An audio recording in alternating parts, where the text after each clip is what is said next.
어느 날 갑자기 여러분 통장에 모르는 돈 한 50만 원이 들어왔다고 한번 상상해 보세요.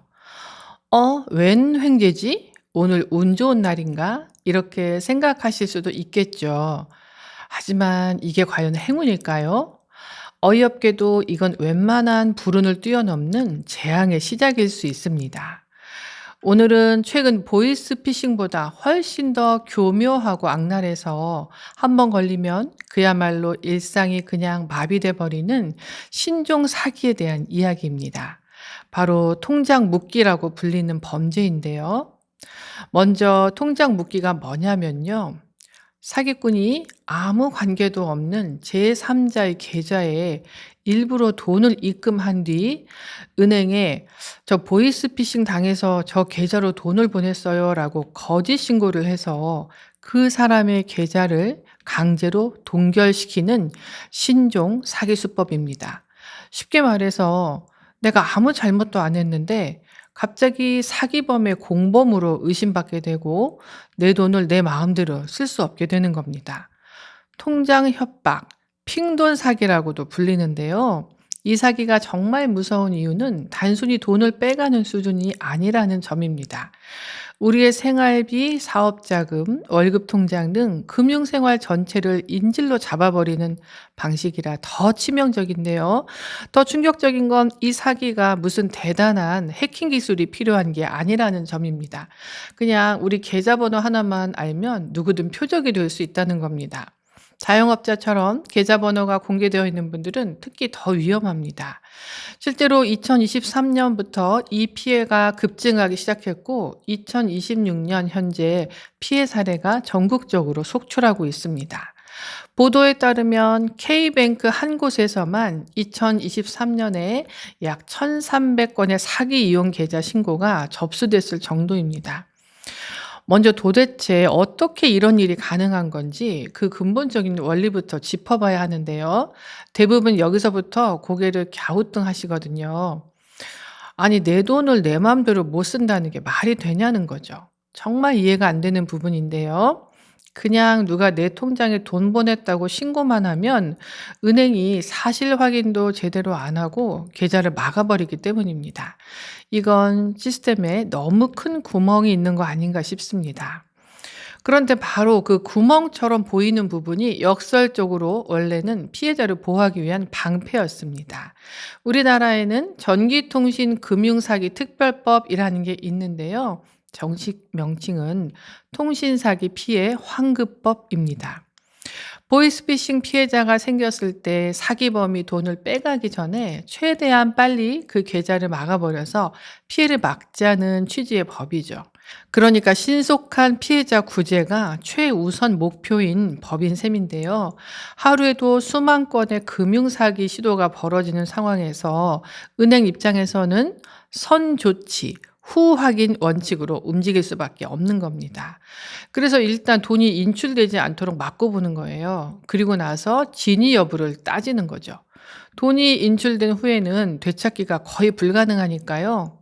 금융감독원 관계자의 말을 빌리자면 콜센터 직원은 그 사람이 진짜 피해자인지 아닌지 즉시 판단할 권한도 방법도 없다고 합니다.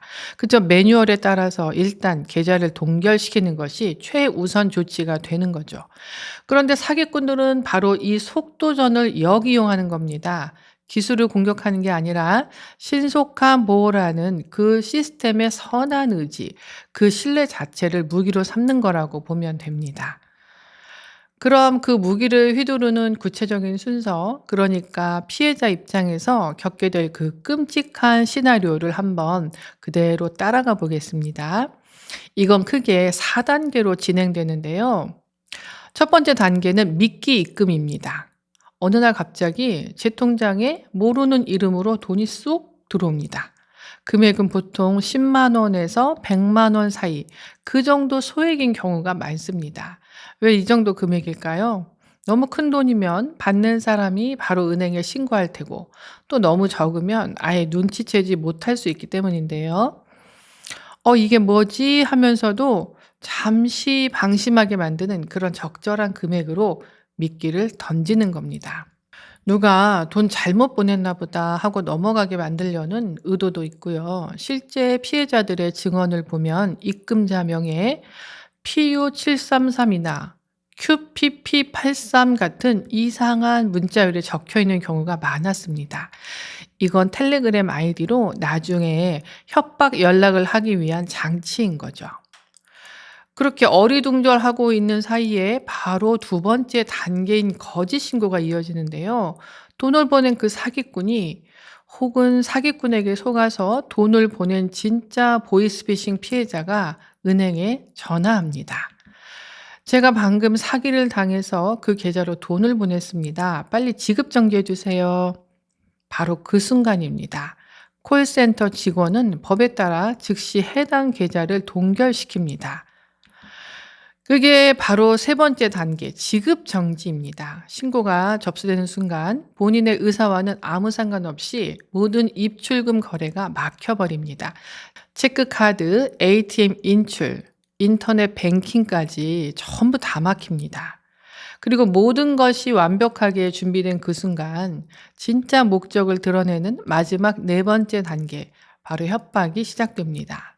통장이 묶여서 발만 동동 구르고 있는 바로 그 타이밍에 모르는 번호로 전화나 문자가 오는 거죠. "당신 통장 묶인 거 풀고 싶으면 합의금으로 300만 원 보내라. 안 그러면 경찰서 들락날락하면서 몇 달 고생하게 될 거다." 심리적으로 완전히 구석에 몰아놓는 수법입니다. 다만 최근에는 협박 없이 그냥 계좌만 묶어놓고 사라지는 경우도 많습니다. 한국금융범죄예방연구센터에 따르면 협박 자료가 남으면 은행에 제출해서 지급정지를 풀 수 있다는 걸 사기범들도 알기 때문에 일부러 연락을 안 하고 가만히 있는다고 합니다. 이렇게 되면 피해자는 통장 협박 피해자임을 증명할 방법조차 없어지는 거죠. 여기서 대부분이 간과하는 이 사기의 가장 무서운 점이 드러납니다. 많은 분들이 "그냥 그 통장 하나만 못 쓰게 되는 거 아니야?" 라고 생각하시는데요. 만약 그랬다면 이건 그저 좀 불편한 정도의 문제였을 겁니다. 그런데 어이없게도 내 명의로 된 모든 금융기관의 비대면 거래가 전부 막혀버립니다. A은행에서 문제가 생겼는데 B은행, C은행, 증권사까지 전부 거래가 차단되는 거예요. 그래서 이 사기를 경제적 감옥이라고 부르는 겁니다. 창구에 직접 가지 않는 한 인터넷 뱅킹, 모바일 뱅킹, ATM 이체 이런 것들이 모두 불가능해지는 거예요. 모든 공과금, 대출이자, 보험료가 자동이체로 나가는데 이게 어느 날 갑자기 전부 멈추는 겁니다. 한번 구체적인 상황을 상상해 보죠. 만약 작은 가게를 운영하는 자영업자라고 해 봅시다. 금요일 오후에 통장이 딱 묶였어요. 당장 다음 주 월요일에 직원 월급도 줘야 하고 물품 대금도 결제해야 합니다. 그런데 인터넷 뱅킹이 안 돼요. 다른 통장에 돈이 있어도 보낼 수가 없습니다. 주말 동안 시장에 가서 장을 보려고 해도 체크카드가 안 긁힙니다. 그야말로 현금이 없으면 아무것도 할 수 없는, 뭐랄까, 원시 시대로 돌아가는 건데요. 이 공포감과 무력감은 정말 겪어보지 않으면 상상하기 어렵습니다. 특히 생활비를 하루하루 계산해서 쓰시는 어르신들께는 정말 치명적인데요. 자녀가 보내준 용돈이 통장에 있는데도 찾을 수가 없어서 당장 병원비나 약값을 내지 못하는 그런 상황까지도 갈 수 있는 겁니다. 자, 이렇게 최악의 상황에 처하면 누구나 당황해서 실수하기 마련인데요. 이럴 때 절대로 해서는 안 될 행동 세 가지가 있습니다. 이 세 가지 금지 수칙은 더 큰 피해로 이어지는 것을 막는 최소한의 방어벽입니다. 첫째, 돈을 보낸 사람에게 절대로 먼저 연락하면 안 됩니다. 통장에 찍힌 이름을 보고 SNS에서 검색하거나 입금자명에 적힌 텔레그램 아이디로 "돈 잘못 보내셨어요 라고 연락하는 순간 바로 그때 내 전화번호라는 중요한 개인정보를 넘겨주는 셈이 됩니다. 본격적인 협박의 문을 스스로 열어주는 꼴이 되는 거죠. 그건 마치 범인에게 "저 여기 있어요."라고 신호를 보내는 것과 똑같은데요. 사기꾼 입장에서는 아주 손쉽게 협박 대상을 특정하게 되는 거죠. 둘째, 입금된 돈을 절대 사용해선 안 됩니다. 이건 정말 중요한데요. 이게 웬 떡이냐 하고 1원이라도 쓰는 순간 법적으로 굉장히 불리해집니다. 돈을 쓰는 순간 나는 억울한 피해자에서 사기 범죄에 연루된 공범, 혹은 최소한 점유 이탈물 횡령죄의 피의자 신분이 바뀔 수가 있기 때문인데요. 사기꾼들은 이걸 노리고 일부러 돈을 보낸 뒤 그 돈을 쓰기만을 기다리기도 합니다. 그렇게 되면 나중에 내 무고함을 주장하기가 훨씬 더 어려워지는 거죠. 셋째, 협박에 응해서 합의금을 보내면 안 됩니다. 이건 사실 너무 당연한 것 같으면서도 막상 닥치면 그냥 몇백만 원 주고 빨리 해결하고 싶다는 유혹에 빠지기 쉬운 겁니다. 그 다급한 마음을 이용하는 게 바로 협박의 본질이기도 합니다. 하지만 명심해야 할 건요, 사기꾼은 계좌를 풀어줄 권한 자체가 없다는 점이에요. 지급 정지를 신청할 수 있어도 해지할 권한은 오직 금융기관과 법적 절차에만 있습니다. 돈을 보내는 건 그저 내 소중한 돈만 추가로 날리는 행위일 뿐 문제 해결에는 1%도 도움이 되지 않습니다. 이제 가장 중요한 이 절망적인 경제적 감옥에서 탈출하기 위한 구체적인 행동 계획을 알아볼 차례인데요.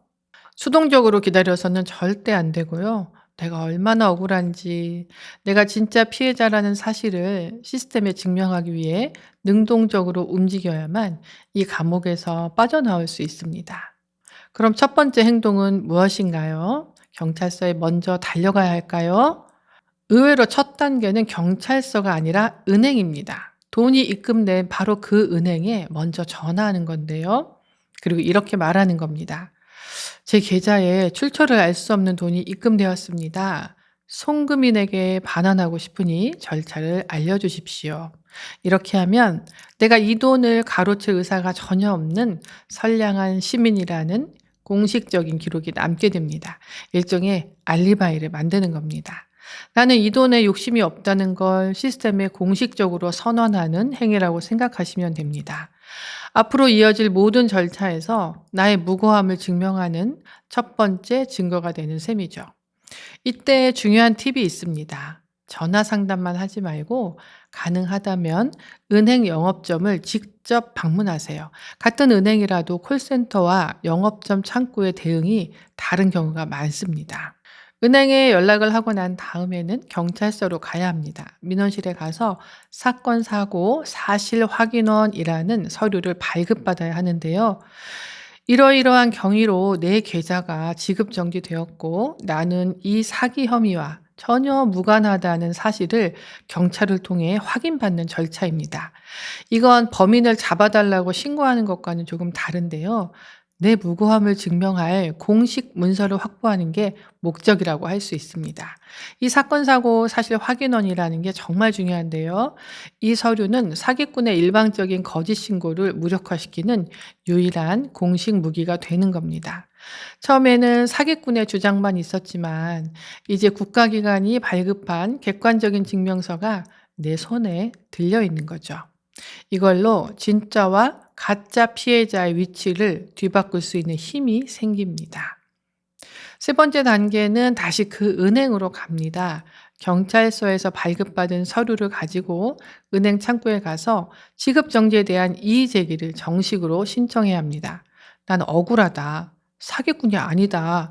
이 공식 서류를 보라고 주장하면서 지급 정지를 풀어달라고 공식적으로 요청하는 겁니다. 참고로 통신사기 피해 환급법에 따라 지급 정지가 걸린 뒤 2개월 이내에 은행에 이의를 제기해야 합니다. 이 기한을 놓치면 상황이 더 복잡해질 수 있으니 주의하세요. 정말 과정이 만만치 않지요? 은행 갔다가 경찰서 갔다가 다시 은행으로 가야 하니까요. 특히 어르신들은 이 모든 걸 혼자 하기가 너무 막막하고 어렵게 느껴질 수도 있을 것 같은데요.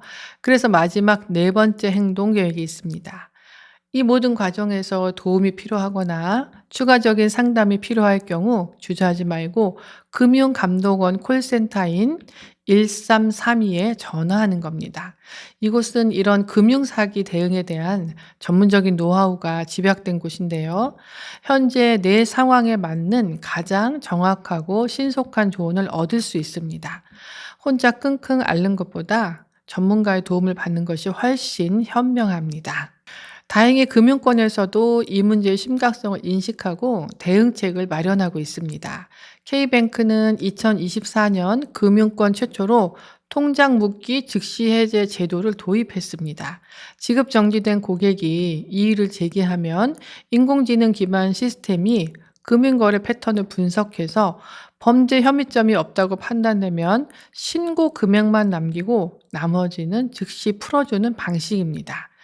금융당국도 2024년 2월부터 통장 협박 등 신변종 보이스피싱에 대한 신속한 피해 구제 절차를 마련해 시행 중입니다. 각 은행도 범죄 혐의점이 없다고 판단되면 통장 묶기를 위해 입금된 금액을 제외한 나머지 금액은 지급 정지를 해제하는 방향으로 움직이고 있습니다. 하지만 아직 은행마다 대응 방식이 제각각이고 통일된 지침이 없다는 문제가 있습니다. 금융감독원은 보이스피싱 범죄자들이 매뉴얼을 시험하는 경우가 있어서 구체적인 매뉴얼을 공개하면 오히려 그 허점을 공략당할 수 있다며 신중한 입장을 보이고 있습니다. 결국 당분간은 우리 스스로가 이 사기 수법을 정확히 알고 능동적으로 대처하는 것이 최선의 방어책인 셈입니다. 오늘 정말 중요한 이야기를 나눴는데요. 핵심 메시지는 이겁니다. 기억하세요. 모르는 사람이 보낸 돈은 공짜가 아니라 미끼입니다. 행운처럼 포장되어 있지만 그 안에는 아주 교활하고 날카로운 덫이 숨어 있는 겁니다. 만약 이런 일을 겪게 되신다면 오늘 이야기한 내용을 꼭 떠올려 주시고요. 당황하지 마시고 절대로 보낸 사람에게 연락하지 말 것, 그 돈을 쓰지 말 것, 합의금을 주지 말 것. 대신 가장 먼저 은행에 연락해서 반환 의사를 알리고 즉시 경찰서에 방문해 사건, 사고, 사실 확인원을 확보한 뒤 그 서류를 가지고 은행에 가서 이의 제기를 신청할 것. 이 핵심 행동 수칙만 기억하셔도 최악의 상황은 피할 수 있는데요. 이 통장 묶기 사기는 본래 우리를 보호하기 위해 만들어진 선한 시스템이 어떻게 우리의 숨통을 조이는 무기로 돌변할 수 있는지를 아주 명확하게 보여주는 사례라고 할 수 있습니다. 오늘 이야기가 도움이 되셨다면 구독과 좋아요 부탁드리고 다음 영상에서 뵙겠습니다.